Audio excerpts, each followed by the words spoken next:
Hi hello ನಮಸ್ಕಾರ ಸ್ನೇಹಿತರೆ. ನಾನು ನಿಮ್ಮನೆ ಹುಡುಗ ಪ್ರವೀಣ್. ಸ್ನೇಹಿತರೆ, ಇವತ್ತು ನಿಮಗಾಗಿ ಹಣವನ್ನು ಯಾವ ರೀತಿಯಾಗಿ ಉಳಿತಾಯ ಮಾಡಬೇಕು ಅನ್ನುವ ಕುರಿತು ಒಂದು ಚಿಕ್ಕದಾದ ಟಿಪ್ಸ್ದೊಂದಿಗೆ ಈ ವಿಡಿಯೋ ಮಾಡಿರುವೆ. ನಿಮಗಾಗಿ ನೋಡಿ ಆನಂದಿಸಿ. ಜೊತೆಗೆ ನನ್ನ ಈ ಚಾನಲನ್ನು ಸಬ್ಸ್ಕ್ರೈಬ್ ಮಾಡೋದನ್ನು ಮರಿಬೇಡಿ. ಜೊತೆಗೆ ಬೆಲ್ ಐಕಾನ್ ಅನ್ನೋದನ್ನು ಮರಿಬೇಡಿ. ಬನ್ನಿ ಹಾಗಾದರೆ ನೋಡೋಣ ಆ ಒಂದು ಟಿಪ್ಸ್ ಯಾವುದು ಅಂತ. ನಮ್ಮ ಆದಾಯದ ಮೊತ್ತದಲ್ಲಿ ಕೇವಲ ತಿಂಗಳಿಗೆ 5,000 ರೂಪಾಯಿಗಳನ್ನ ನಾವು ಉಳಿತಾಯ ಮಾಡಬೇಕು ಅಂತ ಒಂದು ನಿರ್ಧಾರ ಮಾಡಿಕೊಂಡು ಇದ್ದವರಿಗಾಗಿ ಈ ಒಂದು ವಿಡಿಯೋ.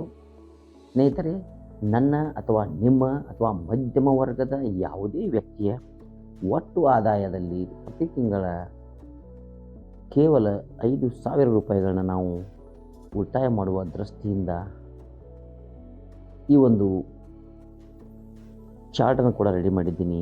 ಇದರಲ್ಲಿ ಗೊತ್ತಾಗುತ್ತೆ ನಿಮಗೆ ನಾವು ಉಳಿತಾಯ ಮಾಡುವ ಪ್ರತಿ ತಿಂಗಳ 5,000 ರೂಪಾಯಿ ಎಷ್ಟು ದೊಡ್ಡ ಮೊತ್ತವಾಗಿ ನಮಗೆ ಸಿಗುತ್ತೆ. ಅದು ನಮ್ಮ ಜೀವನದಲ್ಲಿ ತುಂಬಾ ಒಂದು ಪ್ರಮುಖ ಪಾತ್ರ ವಹಿಸಿ ನಮ್ಮ ಮುಂದಿನ ಅನೇಕ ಕೆಲಸಗಳಿಗೆ ಕೂಡ ಸಹಾಯ ಆಗುತ್ತೆ. ಹಾಗಾದರೆ ಬನ್ನಿ ಸ್ನೇಹಿತರೆ, ನಾವು ಮಾಡುವ 5,000 ರೂಪಾಯಿಗಳ ಪ್ರತಿ ತಿಂಗಳ ಉಳಿತಾಯ ಯಾವ ರೀತಿ ಇರಬೇಕು, ಅದರಿಂದ ಆಗುವ ಲಾಭ, ಅದಕ್ಕೆ ಸಿಗುವಂಥ ಇಂಟ್ರೆಸ್ಟ್ ಏನು ಅನ್ನೋದನ್ನ ನೋಡೋಣ. ಈಗ ನಾನು ನಿಮ್ಮ ಮುಂದೆ ಒಂದು ಚಾರ್ಟನ್ನ ಡಿಸ್ಪ್ಲೇ ಮಾಡಿದ್ದೀನಿ.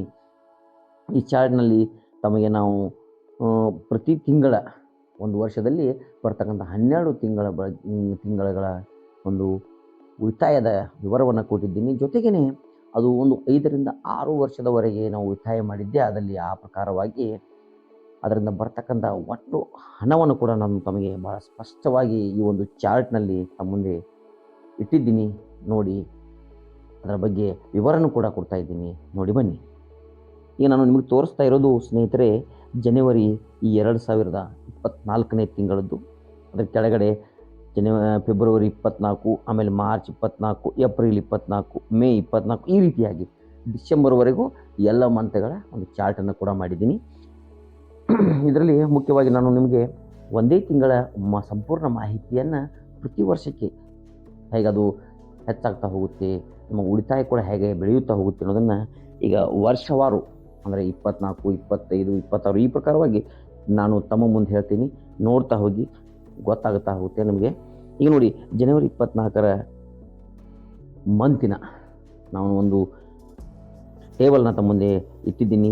ಇದರಲ್ಲಿ ನೀವು ಒಂದು ನಿರ್ಧಾರ ಮಾಡಬೇಕಾಗಿರೋದು, ನೀವು ಹಣವನ್ನು ಉಳಿತಾಯ ಮಾಡಲು ಪ್ರತಿ ತಿಂಗಳ ಅಥವಾ ಜನವರಿ, ಫೆಬ್ರವರಿ ಹೀಗೆ ಯಾವುದೇ ಒಂದು ಪ್ರತಿ ತಿಂಗಳ ಒಂದು ನಿರ್ದಿಷ್ಟ ದಿನಾಂಕವನ್ನು ತಾವು ಮೊದಲು ಖಚಿತಪಡಿಸಿಕೊಳ್ಳಿ. ಅಂದರೆ ನಾನು ಇದೇ ತಿಂಗಳು ಪ್ರತಿ ತಿಂಗಳು ಇದೇ ದಿನದಂದು ಒಂದು ಡೇಟ್ 1, 2, 3, 4, 5, 6 ಹೀಗೆ ಯಾವುದೇ ಒಂದು ನಿಖರವಾದ ಪ್ರತಿ ತಿಂಗಳ ಒಂದು ದಿನವನ್ನು ಅಥವಾ ಒಂದು ಡೇಟವನ್ನು ನೀವು ನಿರ್ಧಾರ ಮಾಡಿಕೊಂಡು ಆ ಡೇಟಿಗೆ ನೀವು ನಿಮ್ಮ ಹಣವನ್ನು ಉಳಿತಾಯ ಮಾಡ್ತಾ ಹೋಗಬೇಕು ಸ್ನೇಹಿತರೆ. ಇನ್ನು ಪ್ರತಿ ತಿಂಗಳು ಒಂದು ಡೇಟಿಗೆ ತಾವು ಹೇಗೆ ಉಳಿತಾಯ ಮಾಡ್ತೀರಲ್ಲ, ಅದಕ್ಕೂ ಮೊದಲು ಇನ್ನೊಂದು ಮುಖ್ಯವಾದ ವಿಷಯ, ತಾವು ಈ ಉಳಿತಾಯ ಮಾಡಿದ ಹಣವನ್ನು ಎಲ್ಲಿ ಶೇಖರಿಸಬೇಕು ಅನ್ನೋದು ಬಹಳ ಮುಖ್ಯ. ಅದಕ್ಕೆ ಒಂದು ಬೆಸ್ಟ್ ಸೊಲ್ಯೂಷನ್ ಅಂದರೆ, ತಾವು ತಮಗೆ ಅತ್ಯಂತ ವಿಶ್ವಾಸವಿರುವ ಮತ್ತು ತಮ್ಮ ಅತ್ಯಂತ ನಂಬಿಕಸ್ಥ ಒಂದು ಯಾವುದಾದ್ರೂ ಒಂದು ಕೋಆಪರೇಟಿವ್ ಬ್ಯಾಂಕನ್ನು ತಾವು ಆಯ್ದುಕೊಂಡ್ರೆ ತಮಗೆ ತುಂಬಾ ಅನುಕೂಲ. ಹೇಗೆ ಅನ್ನೋದನ್ನು ನೋಡೋಣ. ನೀವು ಜನವರಿ 24ರಲ್ಲಿ ಅಂದರೆ ನಾನು ಹೇಳಿದ ಪ್ರಕಾರ ಒಂದು ತಾರೀಕನ್ನು ಇಟ್ಕೊಂಡು, ಅದು ಜನವರಿ 5 ಅಂತ ಅಂದ್ಕೊಂಡ್ಬಿಡಿ. ಪ್ರತಿ ತಿಂಗಳು 5ನೇ ತಾರೀಕು ಅಂದ್ಕೊಂಡ್ಬಿಡಿ. ಈಗ ಜನವರಿ 24ರ 5ನೇ ತಾರೀಕಿನಂದು ನಾನು ಒಂದು 5,000 ರೂಪಾಯಿಗಳನ್ನ ನಿಮ್ಗೆ ಕಾಣ್ತಾ ಇದೆ. ಈ ಒಂದು 5,000 ಹಣವನ್ನು ಒಂದು ಕೋಆಪರೇಟಿವ್ ಬ್ಯಾಂಕಿನಲ್ಲಿ ಎಫ್ ಡಿ ರೂಪದಲ್ಲಿ 1 ವರ್ಷದ ಅವಧಿಗೆ ಎಫ್ ಡಿ ರೂಪದಲ್ಲಿ ನಾನು ಇಡಬೇಕು.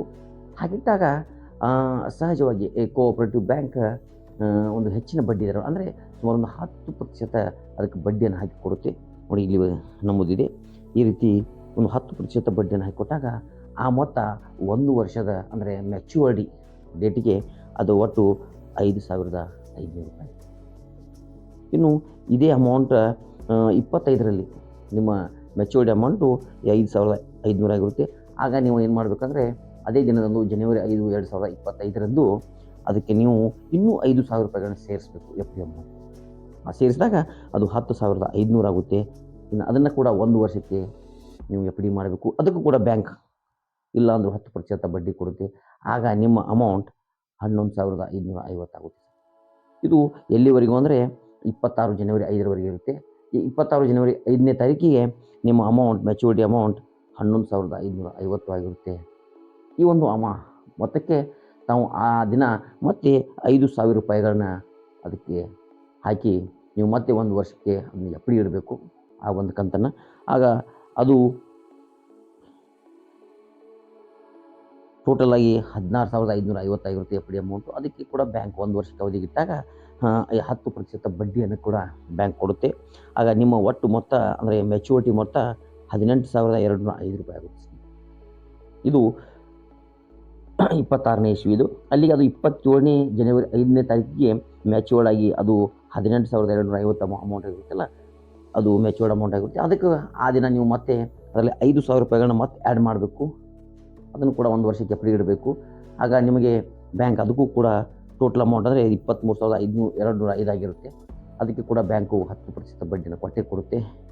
ಆಗ ಅದು 1 ವರ್ಷಕ್ಕೆ ಅಂದರೆ ಮುಂದಿನ 28 ಜನವರಿ 5ನೇ ದಿನಕ್ಕೆ ಅದು ಒಟ್ಟು ಅಮೌಂಟು 25,525.50 ಪೈಸೆ ಆಗಿರುತ್ತೆ ಸ್ನೇಹಿತರೆ.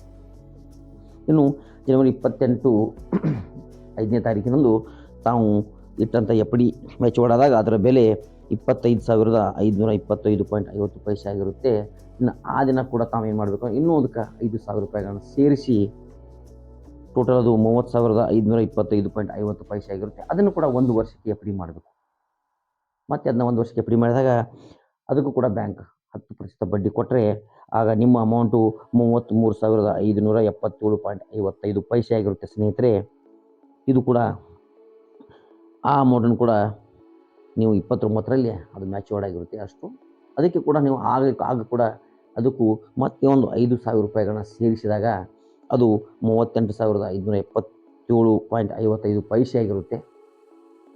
ಅದನ್ನು ಕೂಡ ನೀವು 1 ವರ್ಷಕ್ಕೆ ಎಫ್ ಡಿ ಅಂತ ಇಟ್ಟಾಗ ಅಂದರೆ 29ರಲ್ಲಿ ಇಟ್ಟಂಥ ಅಮೌಂಟು ಜನವರಿ 5, 2030ಕ್ಕೆ 10% ಬಡ್ಡಿಯನ್ನು ಆಕರಣೆಯೊಂದಿಗೆ 42,435.30 ಪೈಸೆ ಆಗಿರುತ್ತೆ ಸ್ನೇಹಿತರೆ. ಅಂದರೆ ಇದು ನಾವು ಇಲ್ಲಿ ತೋರಿಸಿದಾಗೆ ತಾವು ನೋಡಬೇಕು.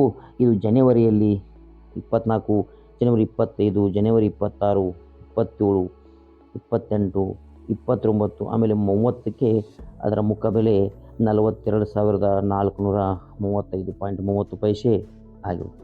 ಇದು ನಾನು ಒಂದೇ ಒಂದು ಮಂತದ್ದು 6 ವರ್ಷ ಅಥವಾ 7 ವರ್ಷ ನೋಡಿ, 1, 2, 3, 4, 5, 6, 6 ವರ್ಷ ಇಟ್ಟು ಅದು 7ನೇ ವರ್ಷಕ್ಕೆ ಬಂದಾಗ ಒಂದು ಆಗುವಂಥ ಮೊತ್ತನ ಒಂದು ಮಂತದ್ದನ್ನು ನಾನು ತೋರಿಸಿದ್ದೀನಿ ನಿಮಗೆ. ಅದೇ ರೀತಿ ಎಲ್ಲ ಮಂತ್ಗಳಲ್ಲಿ ಇದೆ ನೋಡಿ. ಫೆಬ್ರವರಿಲಿ ಅದೇ ರೀತಿ ಬರುತ್ತೆ, ಮಾರ್ಚ್, ಏಪ್ರಿಲ್, ಮೇ ಈ ಎಲ್ಲ ಮಂತ್ಗಳು ಅಪ್ ಟು ಡಿಸೆಂಬರ್ವರೆಗೂ ಕೂಡ ಇದೇ ರೀತಿ ಬರ್ತಾ ಇರುತ್ತೆ ಸ್ನೇಹಿತರೆ. ಇನ್ನು 12 ಕಂತುಗಳನ್ನು ಅಂದರೆ 12 ತಿಂಗಳುಗಳ ಒಟ್ಟು ಈ ಒಂದು 6-7 ವರ್ಷಗಳ ಎಫ್ ಡಿಗಳನ್ನ ನಾವು 12 ಎಫ್ ಡಿಗಳಿರ್ತವೆ. ಅವುಗಳನ್ನ ರಿನ್ಯೂ ಮಾಡ್ತಾ ಹೋದಾಗೆ 12 ಎಫ್ ಡಿಗಳು 6 ವರ್ಷ ಕಂಟಿನ್ಯೂ ಆಗಿರುತ್ತವೆ. ಆ 6-7 ವರ್ಷ ಕಂಟಿನ್ಯೂ ಆದಾಗ ಆ 12 ಎಫ್ ಡಿಗಳಿಗೆ ಒಟ್ಟು ಸಿಗುವ ಮೊತ್ತ ಎಷ್ಟು, ನಮಗೇನು ಲಾಭ ಆಗುತ್ತೆ, ಬ್ಯಾಂಕ್ ಏನು ಇಂಟ್ರೆಸ್ಟ್ ಕೊಡುತ್ತೆ ಅನ್ನೋದನ್ನು ನಾವು ನೋಡ್ತಾ ಹೋದರೆ ಇಲ್ಲಿ ನೋಡಿ, ನಿಮಗೆ ಅದು ಜೂನ್, ಜುಲೈ, ಆಗಸ್ಟ್, ಸೆಪ್ಟೆಂಬರ್ ಈ ರೀತಿ ತೋರಿಸಿದ್ದೀನಿ. ಇನ್ನೂ ಇದೆ ಡಿಸೆಂಬರ್ವರೆಗೂ.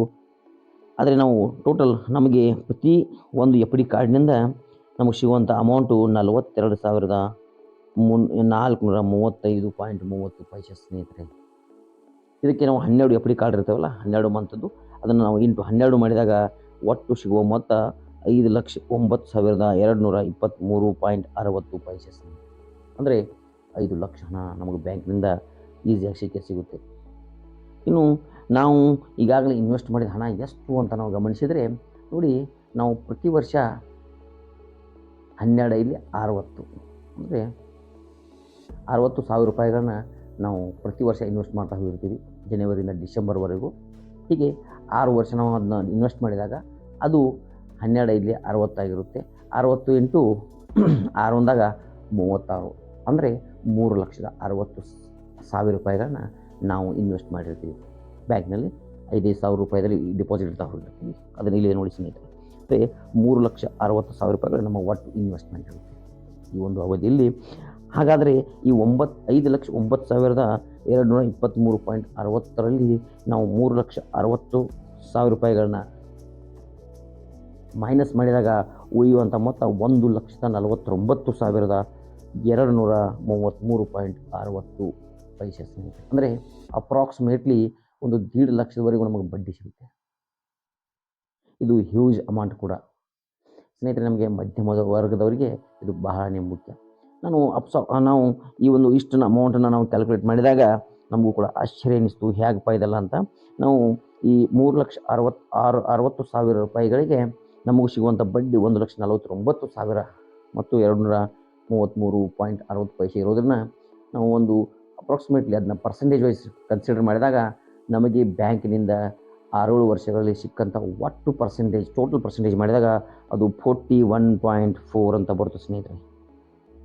ಇಷ್ಟು ಇಂಟ್ರೆಸ್ಟ್ನ ನಾವು ಬ್ಯಾಂಕಿನಿಂದ ನಮ್ಮ 3,60,000 ರೂಪಾಯಿಗೆ ಪಡೆದಿರ್ತೀವಿ. ನಮ್ಗೆ ಗೊತ್ತೇ ಆಗೋದಿಲ್ಲ. ಪ್ರತಿ ವರ್ಷ ನಮ್ಮ ಹಣ ಮೆಚ್ಯೂರ್ಡ್ ಆದಾಗ ಅದರಲ್ಲಿ ಇಂಟ್ರೆಸ್ಟ್ ಕೌಂಟ್ ಆಗ್ತಾ ಹೋಗ್ತಾ ಇರುತ್ತೆ. ಹೋದಾಗಿ ಅದು ಟೋಟಲಾಗಿ 41.4% ಹಣ, ಅಂದರೆ ಇಷ್ಟು ಇಂಟ್ರೆಸ್ಟು ಹಣ ನಮ್ಮ ಎಫ್ ಡಿಗೆ ಬಂದಿರುತ್ತೆ. ಇದು ಒಂದು ಹ್ಯೂಜ್ ಅಮೌಂಟ್ ಕೂಡ ಅಂತ ಹೇಳ್ಬೋದು ಸ್ನೇಹಿತರೆ. ನಮ್ಮ ಮಧ್ಯಮ ವರ್ಗದವರಿಗೆ ಈ ಚಿಕ್ಕ ಪುಟ್ಟ ಕೆಲಸಗಳನ್ನು ಮಾಡೋದು ಭಾಳ ಈಸಿ. ಆದರೆ ಒಂದು ಯಾವುದಾದ್ರು ದೊಡ್ಡ ಕಾರ್ ಗಾಡಿನೋ ಅಥವಾ ಒಂದು ಪ್ಲಾಟು ಅಥವಾ ಮನೆ ಪ್ಲಾಟು ಅಥವಾ ಇಂಥ ಏನಾದರೂ ತೊಗೋಬೇಕು ಅಂದರೆ ಅದಕ್ಕೆ ಹಣಕಾಸಿನ ತೊಂದರೆ ತುಂಬಾ ಇರುತ್ತೆ. ಅಥವಾ ಮುಂದೆ ಮಕ್ಕಳ ವಿದ್ಯಾಭ್ಯಾಸ ಆಗಿರ್ಬೋದು, ಇವೆಲ್ಲದಕ್ಕೂ ನಮಗೆ ಹಣಕಾಸಿನ ಅವಶ್ಯಕತೆ ಬಹಳ ಇರುತ್ತೆ. ಹೀಗಾಗಿ ನಾವು ಈಗಲಿಂದಲೇ ಮನಿಯನ್ನು ಅಥವಾ ಹಣವನ್ನು ಉಳಿತಾಯ ಅಥವಾ ಸೇವ್ ಮಾಡ್ತಾ ಹೋಗೋದು ತುಂಬಾ ಅವಶ್ಯ. ಹೀಗಾಗಿ ನನಗೆ ಅನಿಸಿರುವಂಥ ಒಂದು ಮನಿ ಸೇವಿಂಗ್ ಈ ಒಂದು ಟಿಪ್ಸನ್ನು ನಿಮಗಾಗಿ ಇವತ್ತು ನಿಮ್ಮ ಮುಂದೆ ಮಂಡಿಸಿರುವೆ, ನಿಮಗಾಗಿ ತಂದಿರುವ ಸ್ನೇಹಿತರೆ. ಈ ಒಂದು ಹಣವನ್ನು ಸೇವ್ ಮಾಡುವಂಥ ಅಥವಾ ಉಳಿತಾಯ ಮಾಡುವಂಥ ಒಂದು ಟಿಪ್ ನಿಮಗೂ ಕೂಡ ತುಂಬಾ ಇಷ್ಟ ಆಗಿದೆ ಅಂದ್ಕೊಂಡಿದ್ದೀನಿ. ದಯಮಾಡಿ ಎಲ್ಲರೂ ಉಳಿತಾಯದ ಕಡೆಗೆ ಗಮನ ಕೊಡಿ ಅಂತ ಹೇಳ್ತಾ ಇವತ್ತಿನ ವಿಡಿಯೋನ ಇಲ್ಲಿಗೆ ಮುಗಿಸ್ತಾ ಇದ್ದೀನಿ. ಮುಂದಿನ ಮತ್ತೊಂದು ವಿಡಿಯೋದಲ್ಲಿ ತಮ್ಮನ್ನು ಭೇಟಿ ಆಗ್ತೀನಿ. ಅಲ್ಲಿಯವರೆಗೆ ಜೈ ಹಿಂದ್, ಜೈ ಕರ್ನಾಟಕ, ನಮಸ್ಕಾರ ಸ್ನೇಹಿತರೆ.